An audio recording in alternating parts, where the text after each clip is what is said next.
Hi every one, எல்லாருக்கும் வணக்கம். இது என்னோடய ஃபஸ்ட் வீடியோ இல்லை பாட்காஸ்ட் என்னென்னு வச்சுக்கலாம். இப்போது ஏதோ ஒரு விஷயத்தை பற்றி பேசலான்னு தான் இங்கே வந்தேன். இந்த விஷயம் எல்லாருக்கும் யூஸ்ஃபுல்லாக இருக்குமா இல்லையான்னு எனக்கு தெரியல. யாரோ ஒரு சிலருக்கு யூஸ்ஃபுல்லாக இருந்தாலோ இல்லை அதை கேட்டு சந்தோஷப்பட்டாலோ அதனால் கொஞ்சம் தெளிவடைஞ்சு ட்ரை பண்ணாலோ ஐ டோன்ட் நோ. பட் இங்கே பேசணும் ஒரு ஆசையில் அங்கே பேச வந்திருக்கு. லவ்னால் இங்கே நிறைய பேருக்கு என்ன நினச்சிட்ருக்காங்க, ஆனால் ஒரு பொண்ணு பையன் மேலே வருது அப்படின்னு நினச்சிட்ருக்காங்க. அம்மா மேலே வர்றது, அப்பா மேலே வர்றது, அந்த மாதிரி சில பேருக்கு தெரியும். But love is what?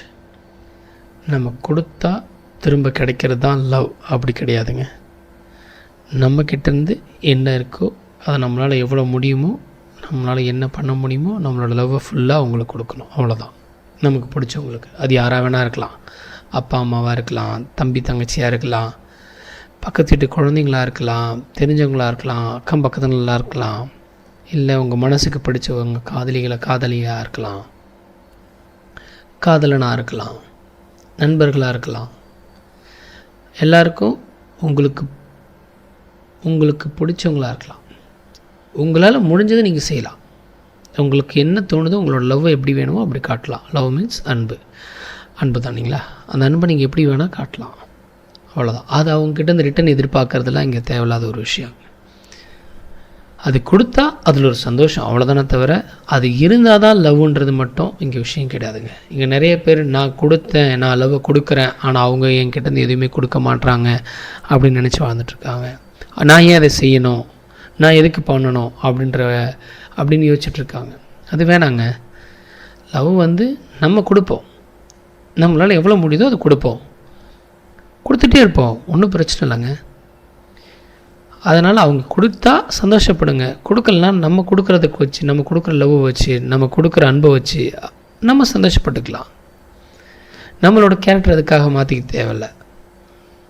நம்ம எப்பயுமே சந்தோஷமாக இருக்கிறது தாங்க இது எல்லாமே செய்கிறோம். அந்த சந்தோஷம் மற்றவங்ககிட்ட எதிர்பார்ப்பு. இப்போ நீங்கள் என்னென்னா, நான் லவ் கொடுக்குறேன், நான் ஒரு அன்பை செலுத்துகிறேன் அவங்க மேலே அப்படின்னும் போது அந்த அன்பு திரும்பி வந்தால் தான் சந்தோஷம் அப்படின்னு சொல்லி எதிர்பார்த்துட்டிங்கன்னா அந்த எதிர்பார்ப்பு எப்பயுமே உங்களுக்கு நிறைவடையாது மீன்ஸ் திருப்பி கிடைக்குன்ற நம்பிக்கை கிடையாது. எல்லாருக்கும் நம்ம மாதிரி இருப்பாங்கன்னு அவசியம் இல்லை இல்லையா? அவங்கவுங்க ஒரு மாதிரி இருப்பாங்க. ஸோ அந்த மாதிரி உங்களோட ஸ்டைலில் நீங்கள் உங்களோட காதலையும் அன்பையும் வெளிப்படுத்திகிட்டே இருங்க. ஒன்றும் தப்பு இல்லை, சரிங்களா? ஸோ எல்லாரு மேலேயும் லவ்வாக இருப்போம், அன்புடன் இருப்போம். எல்லாரையும் அன்பாக பார்த்துக்கலாம். குழந்தைகளாக இருக்கலாம், எல்லாருமே இருக்கலாம், அப்பா அம்மாவாக இருக்கலாம், யாராக வேணா இருக்கலாங்க. Just spread the love. அன்பை வெளிப்படுத்துங்க, அன்போடு இருங்க. Be your self, love your self.